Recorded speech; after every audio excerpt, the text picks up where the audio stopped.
Welcome back to the Storey Report. My name is Tom Storey. And I'm Cam Wolfrey. And this is our monthly real estate update for April of 2018. And spring has sprung, and it's clear that the market is definitely back in full swing.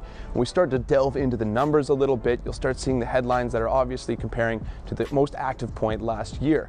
But let's look at those numbers, and condos are actually up 3.2% year over year at around $600,000, and townhouses are at $792, representing just about a 0.3% increase, so pretty much flat.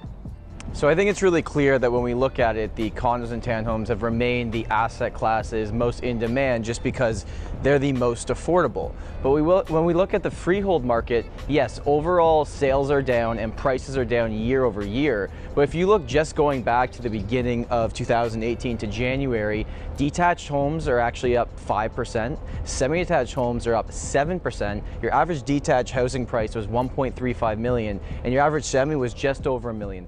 Yeah, and we look at the condo market from January 1st this year, it's worth noting that condos themselves are up 10% and semis are up 11%. So there's still a ton of demand for the condo market, but also in the freehold market, which we haven't been hearing a ton about.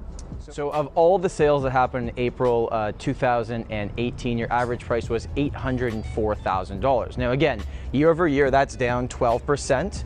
But if you go back to January of 2017, so just 15 months back, that number is actually up. So again, it's all how you look at the numbers. We're definitely seeing a balancing effect across the board.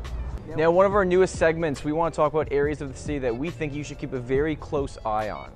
Now, the first one's going to be on the east side, and I've talked about this plenty of times before, but the lower Donlands and the Portlands developments that are going to be coming in the future have spurred a ton of activity over that area. But we'd also like people to keep an eye on it because we do think that there's a lot more room for growth because of the developments around that area. Right, and the second area that we think everyone should be looking at is the Belgravia area. So it's basically Eglinton and Dufferin. You've got the Crosstown LRT coming in the next few years. Homes are still affordable, and we're seeing a ton of renovations and kind of growth happening in that area. So that's when we think into the future could be a great buy right now. Infrastructure and also renovations, those are things to keep an eye on, and both of them play a huge factor in both those areas.